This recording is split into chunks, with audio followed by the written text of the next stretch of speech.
Hello, good day, good morning, wherever you may be. Welcome to the first Cryptoknight stream. And I have the privilege and honor of introducing Sir Knight. If you've been living under a rock, you need to know who this guy is. This is the one and only Zeneca. Zeneca, good to have you with us. Good to be here. That was quite the intro. Yeah, excited for this conversation. Absolutely. I know a lot of people in our community are really hyped about it, and I think they could really learn a lot from you. You're basically like the go-to guy for education in this space. So I think people will really kind of gain great knowledge and insight from you. So let's get this ball rolling. Let's start off with just the basic, simple thing of, well, just tell us about yourself. Yeah, I mean, so I'm, I always forget my age. I'm 35, 36 years old. And my background prior to crypto and NFTs is I was a professional poker player for about 15 years. So I went straight from sort of high school. I went to university, but kind of dropped out pretty quickly and played poker. And that was an interesting journey. A whole lot, that's an entire story in and of itself. But I think it sort of like set me up for the whole crypto space because poker and gambling is a lot about dealing with money and finances and risk and odds and probabilities and swings and the mentality of it all and all of that. So in 2017, I first heard about Bitcoin back in like 2011 because poker players were in it, but unfortunately didn't really get involved then. 2017, Ethereum is sort of going a bit crazy, and more and more of my friends are talking about it. So I say, all right, now I'm going to try and pay attention and see what this whole space is about. And I got sucked in like most people then, and it was fun, and my number was going up, and the bull market went crazy, and then the bubble burst, and everything came crashing down. So I kind of left and went back to poker. And then 2021 rolls around, and everything's picking up again. NFTs are going absolutely crazy. DeFi is a thing. So I come back and I'm like, this time I said, I'm not going to make the same mistakes as last time. I'm going to stick around. I'm going to just jump all in. And for most of 2021, I was doing a lot of trading, flipping of all sorts of things, but NFTs primarily. And then somewhere along the way, I decided to start a newsletter and started tweeting more and sort of became a content creator, I guess, for lack of a better word. And that kind of all blew up beyond any sort of expectations I ever had there, which led into me launching Zen Academy and the 333 Club, which are my two communities that are focused on education, learning, navigating this space, finding alpha opportunities, and winning together in general. And sort of have been spending the last 2 years building that community out. And then along the way, I've done a bunch of like advisory spots and angel investing in projects and companies in the space as well. That's largely it. Yeah. That's amazing. You obviously heaps of experience and knowledge to share. I want to know a bit more about Zen Academy. You mentioned it, that you're the founder of it. Can you tell us a little bit more about Zen Academy and the reason behind it, maybe? And because you mentioned it's about educating, right? It is. That's the primary. I mean, it's right there in the name Academy. Primary reason it came into existence, and really, in mid to late 2021, I was doing so much trading and flipping, and I kind of felt like I didn't want to be doing this forever. It's come full circle because I'm really back into the thick of it and I love doing it again. But at that point in time, I said, I want to try and do something else. And, my writing was blowing up and content creation was a thing. And so I said, well, if I were to launch an NFT project, what might it look like? What might it be? And, I'm not an artist. I'm not a developer. I'm not a game designer or creator or anything like that. The only thing that was not trading was my content. And it was educational focused. And that was a need in the space. There was a lack, especially then, still now, but it was much, much worse then, of just sort of places that people could go to learn about NFTs, crypto at large. And, from setting up a wallet to what is an NFT to being safe and secure and how to trade, all that kind of stuff. And so I thought, well, wouldn't it be great if we created a one-stop shop that everyone could go to Zen Academy, learn everything they needed to know, and forever be great. I realized that's a monumental task, and, you need to keep updating it. It's too much to know. So I kind of took a step back and said, how about we just launch a Discord server and just try and build a community from the ground up, with the focus being education and learning. And that's where it all started from, and sort of like grown and evolved in many different ways since then. But that's the roots of Zen Academy. Absolutely. And you're incredibly influential because of the work that you've done, that you've put into Zen Academy and the 333 Club and everything else. So yeah, you're influential. So what drew you to NFTs in the first place? Yeah, I mean, so I got into it because I have a good friend of mine who actually got me into Ethereum in the first place back in 2017. And then, I knew him from poker, and in early 2021, he messages me and says, "Do you know what an NFT is?"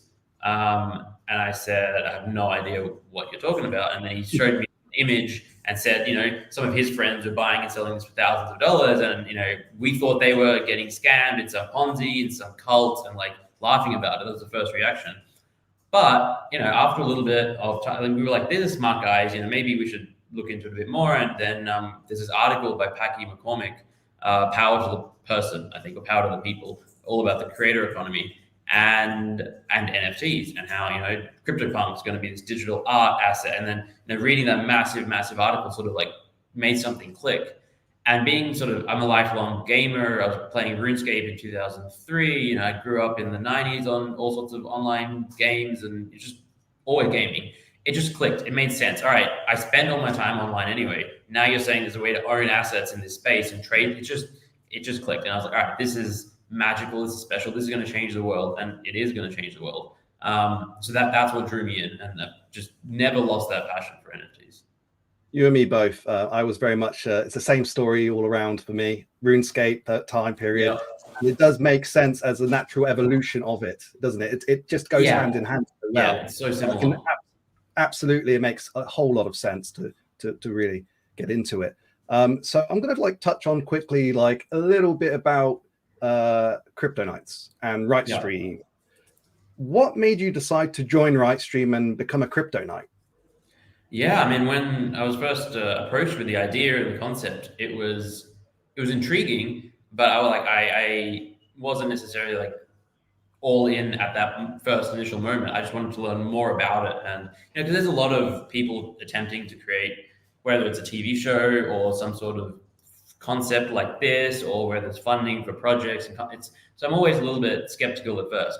But then after talking with the team and hearing about their experience and how they were really intending to do this in a way that was thoughtful and methodical and value additive, but also fun and engaging, and it just kept making more sense as we had more and more conversations.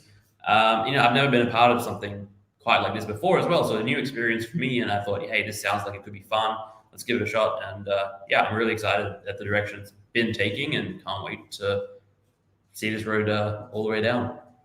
Absolutely, and we can't wait to see you ascend to your chair. You're representing the Iron Legacy faction as the leader of them. So let's go. Okay. Yeah. So when you're sitting on your chair and you're looking at these projects, what are the main criteria that you use to evaluate and select the most promising Web3 projects on Cryptoknights? Yeah, it's just such a big, tough question. I mean, the obvious answer, and everyone's probably going to give this, but it's true, is who are the people behind it? Who is the team? Who is the person presenting? Who's the founder? That makes so much of a difference at the end of the day. But putting that to a side, assuming they've got a great person involved, I like to look for things that I haven't seen before. It's always nice to do something new. It's less nice to see the 12th crypto wallet or the 20th marketplace, or the 50th decentralized exchange. There's room for small improvements in all of those areas, absolutely, but it's always exciting to see someone go, you know what, we're going to revolutionize this aspect of Web3 because we think it's not been done, it hasn't been done right, and that it makes me interested, and I think that's where a lot of the largest potential is as an investment perspective as well. And the other thing I will keep an eye out for is gaming, because I'm just, again, a massive gamer myself. I understand that space. I think the gaming and crypto, NFT, Web3 world is ripe to explode in the next 5-10 years. And so I think that there will be some projects that come out that will do exceptionally well in that space. SocialFi as well, I think, is another one that's going to go really crazy. That we saw with Friendtech that there was this appetite in the space for something like that. Obviously, the Ponzinomics and all of that crumbled, and it's largely a ghost town now, unfortunately. But there was something there, and so I think that someone at some point will create the right SocialFi app that will or decentralized social, whatever you want to call it. And there are a good few ones out there already, but I think there's something the financial element hasn't been added into them quite right yet from what I've seen. So if there's something great in that area, that'll appeal to me as well. Very interesting. Yeah, and you're right. it's only a matter of time really until someone nails it and cracks the coding, and it's huge, you know. So you do so much. You run newsletters, you do, like, you know, podcasts, you do lectures, like, you know, you educate, you do things with the Zen Academy, you do things with the 333 Club. The question is, how do you balance your role? Because now now you're a knight of the show Cryptoknights. So with your other ventures, like, how do you balance that out? Yeah, well, I mean, it's coming at a really good time actually, because I've sort of, I would say 6 months ago, if we were having this conversation, I would have really struggled with the answer because I was overwhelmed. I was doing too many things basically. I was like burned out. I was all the things you listed plus 10 more. I was like trying to do everything at once. And then I realized that, you know, instead of, I'm trying to do 50 things and I'm doing none of them really greatly, and I'm killing myself in the process, and no one's really winning. So let me just try and unwind and just cull. And so now I've just gone through this really, most of, I would say the majority of 2023 was just sort of quitting things or stopping things or like cutting out parts of the things that I was doing. And now I'm at a point where I'm actually not doing that much. I've got the Zen Academy community, which is wonderful, and I'm active in there every single day, and I love it. And I think that that's something that I'll keep doing forever. Doesn't take up, like, you know, I can be there for half an hour a day. I can spend 12 hours a day. It doesn't really impact the rest of my life. It like fits into it perfectly. And then for like my writing and the other things that I'm doing, it's sort of when I feel like it, when I want to. So I have the time now to be a knight, to do more of what I want to do, or just see where the road takes me. You know, I'm doing a bit more trading. I'm doing some airdrop farming. I'm doing some more angel investing, all of this stuff. So I've finally got that capacity because I'm doing less of that stuff that you mentioned, which is, I don't know, for me, it's a big weight off my shoulders, and I feel good going into 2024 because of it. Brilliant. And as a crypto knight, the role and the responsibility is not just as an investor, it's also to mentor, really. So how do you approach mentoring and supporting projects that you choose to back on Cryptoknights? Yeah, I mean, this is, and the answer is it depends. Like, you know, different projects and people will want and need different levels of mentorship advice. Some people will not want that much input, and that's great. Like, if I think they're doing great, they're happy doing what they're doing, then very hands off and keep doing what. Or if they want more advice and me to be more hands on, then it's usually something like they come to me with questions, or once a week or once a month we have a call and I can help them out based on sort of the things that I've seen in the space. You know, I've advised a dozen, maybe 15 projects over the last few years. I've angel invested in a bunch. So I've sort of seen what's worked, what has worked, what hasn't worked. I've had my own experience running a company in the space.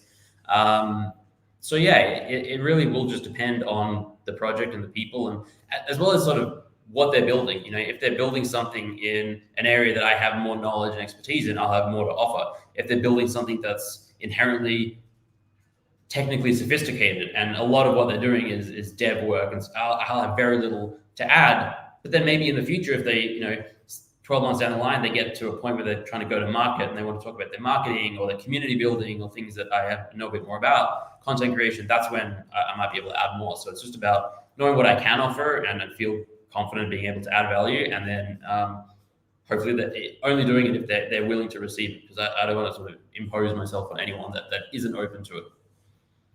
Understood. That makes sense. And you mentioned and touched upon this earlier, that the way that you might do the selection might be that you look at the team, the people behind it. That's like one of the core things that you focus on, is like who's running the show, who's backing this, which heads are leading it.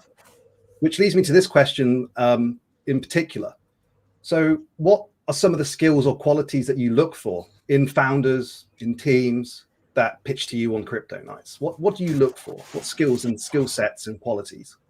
Yeah, there's a lot, but I think one that, and my perspective on this has evolved over the last, just my experience over the last couple of years, but I've sort of come around to believe that the most successful founders of companies have, it's like a killer instinct. They have this thing, this drive. It's like they just have this ability to be cutthroat, be competitive. And, you know, that doesn't mean be a douchebag or be a bad person or be evil or do things that are immoral or anything like that, but just like they know how to push the boundaries, they know how to play the game, they know how to get things done. And I think that's an important quality for success in business, especially in Web3, which is, yes, it's a new industry and there's a lot of room, but it's also very, very competitive at the same time. And it is very, it can be cutthroat. So that's number one. Number two is like being able to, like, what is the team and company culture like? Do the people work well together? How large is the team? Sometimes the team can be too large. Are they looking to hire more? It could just be 2 people. Are they looking to scale up? How are they thinking about that?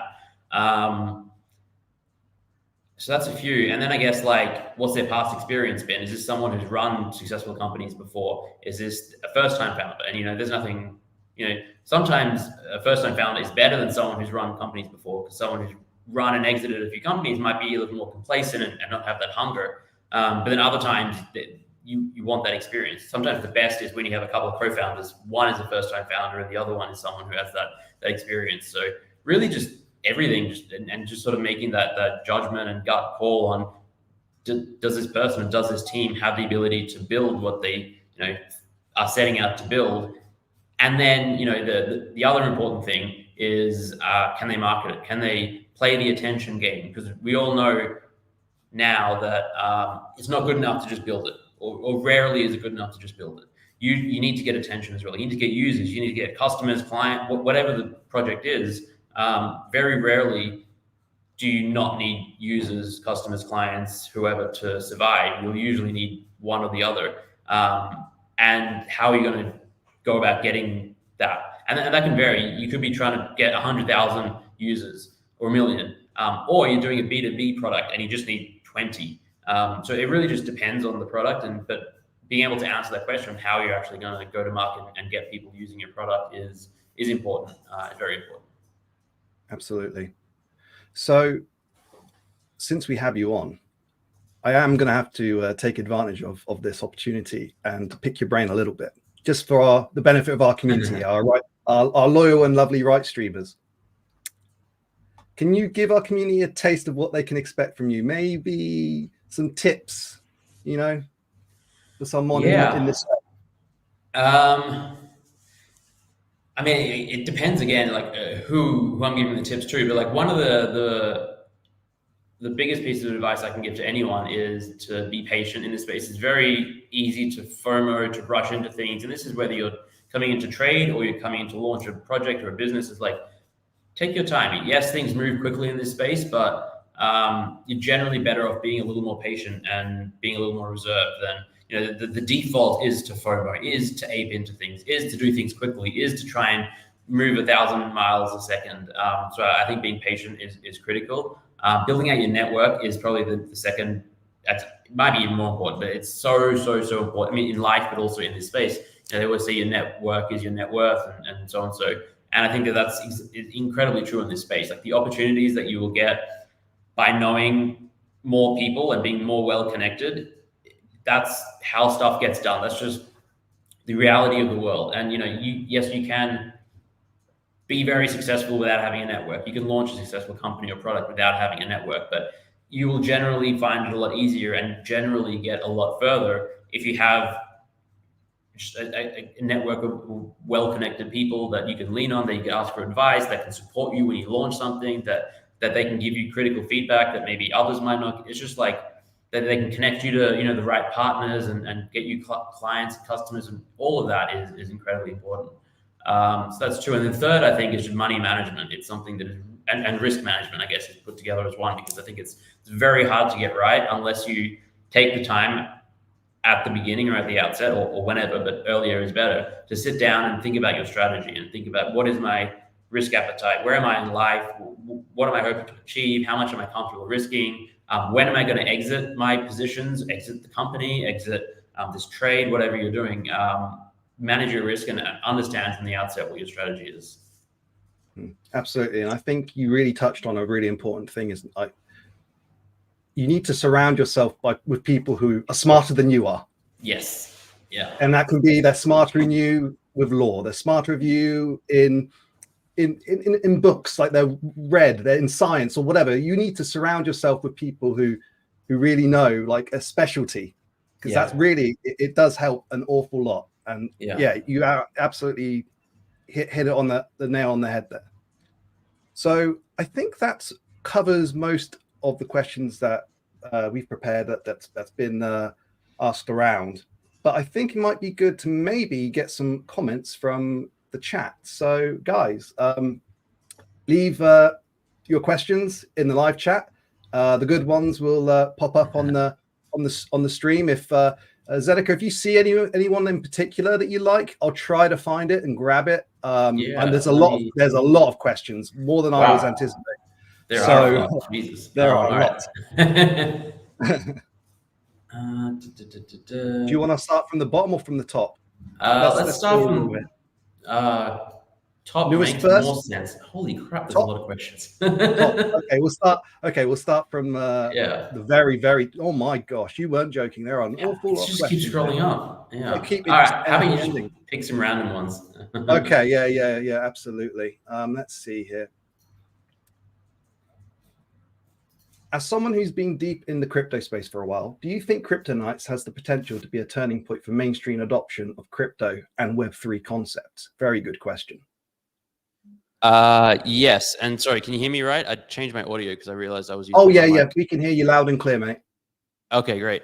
I think absolutely it has the potential to be a turning point. I think, I don't think I'm saying anything wrong to say that there's a sort of a mainstream perception of crypto as being, there's just a negative perception by a lot of people out there, as it's like, it's all scammy, it's all fake, it doesn't mean anything, it's all fake internet money, all of this kind of stuff.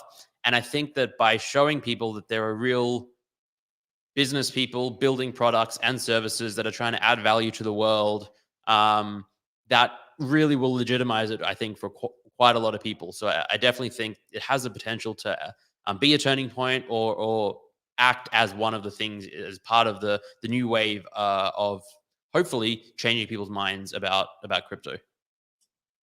Brilliant. Thank you very much. This one's from Luke. What are your thoughts on the potential for regulatory challenges in merging traditional reality TV format with blockchain technology? There's, always, the worry of red tape, isn't there? Yeah, I mean, there always is. I mean, to be perfectly honest, it's above my pay grade. This is for the lawyers to figure out. I think there's always regulatory issues when you're dealing with cutting like something new. I actually went to law school for a while, but not that long. Oh, interesting. That was one of the last time I dropped out of university was law school. And whenever there's something new, basically the legislation hasn't been created yet because it takes a long time, and the case law hasn't been created yet. There hasn't been cases in courts for future judges to have precedence from. So whenever you're trying something new, there's always going to be some regulatory issues. Yeah, I imagine it's being figured out, and it's projects like Cryptoknights and people that are willing to try new things and push the boundaries and just do stuff that hasn't necessarily been done, or do it in countries where it may not have been done. Because like we all talk about regulation, but the reality is that there's so many countries in the world, and they're all going to have slightly different rules and regulations, and so they all need to evolve together. And yeah, hopefully that answered it. Beyond the TV show itself, what are your hopes for the long-term impact of Cryptoknights on the crypto space? And I think it's adoption. It's actually bringing it to the masses, wouldn't you say?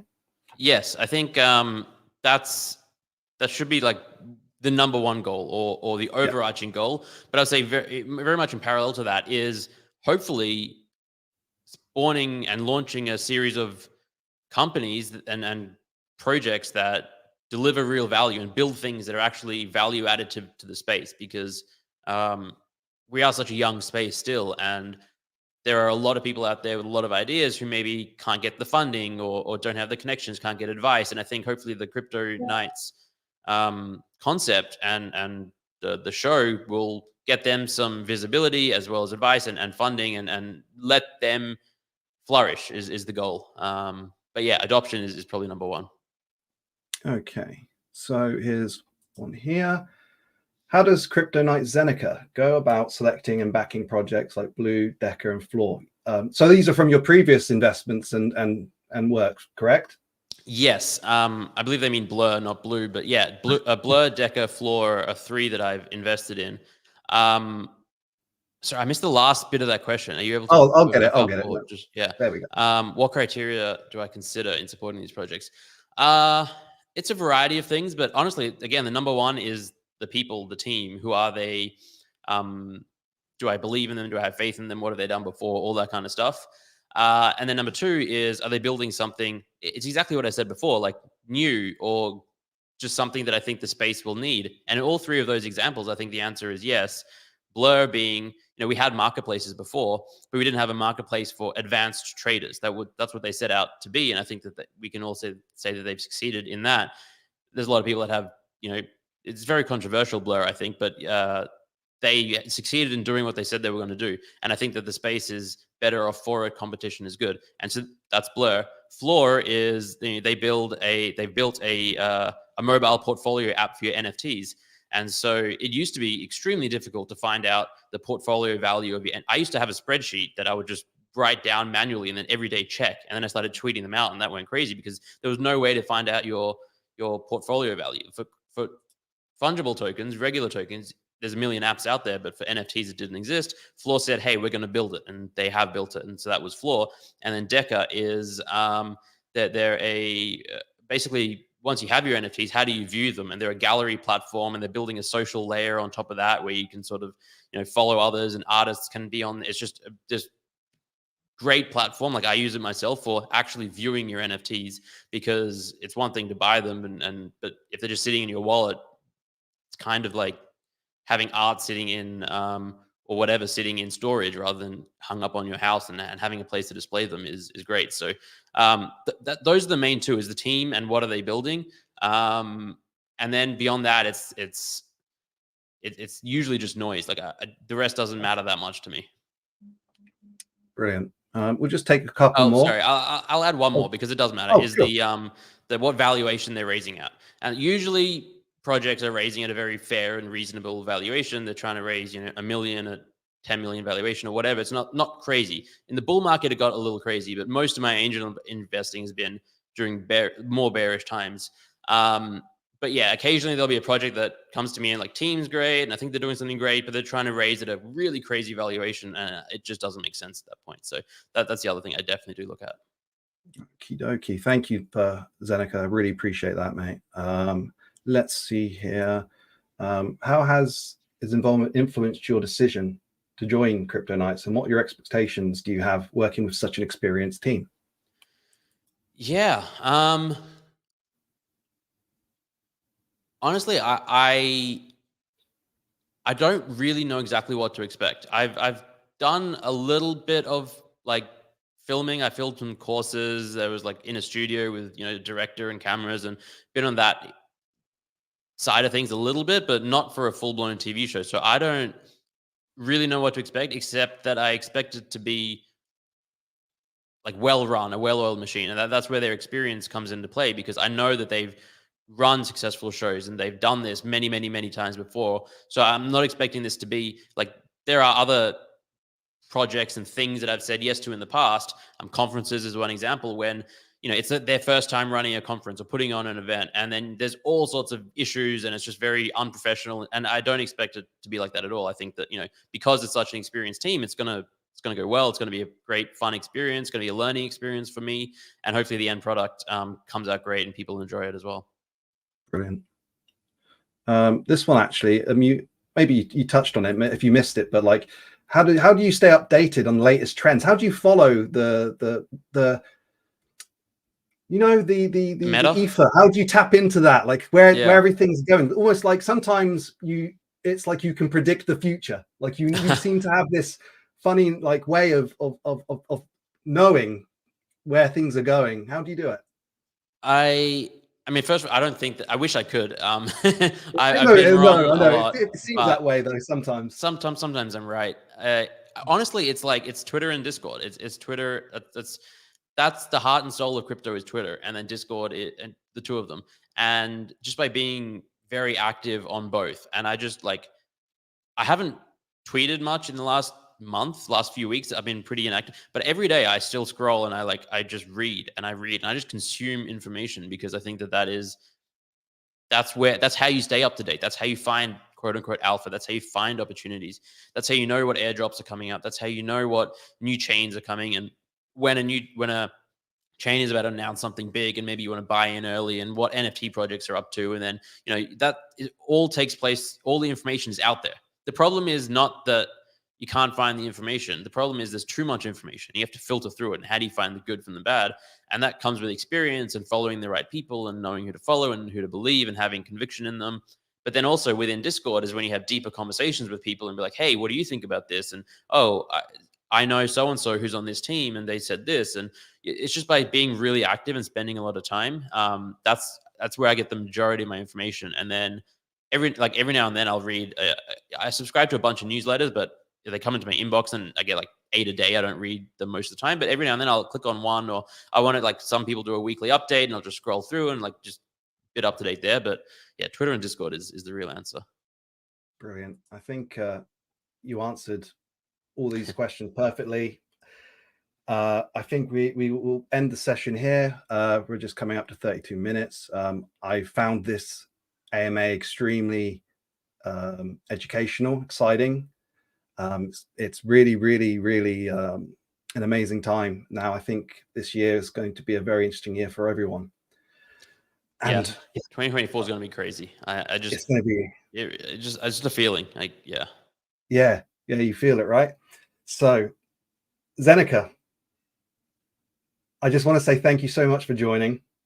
Thank you for your answers, your insight, and we really, really are honored to have you as our first knight, our Knight of the Iron Legacy, and we really, really, really, really look forward to seeing you in the studio. Really, getting. It's going to be a great time. It's going to be great. I'm excited for it. Thank you so much for having me and for all your great questions, and the audience. There's so many great questions. I wish we could have gone into more. But thank you everyone for asking them. This has been really fun. Beautiful. So everyone, thank you very much for tuning in, and stay up to date on our socials, which is you can see at the bottom. And Zeneca, where's the best place to find you and your info? Twitter is probably best. It's just at Zeneca is the best place. Yeah. Wonderful. Thank you so much. RITE streamers, Zeneca, good day, good night, wherever you may be. Thank you all.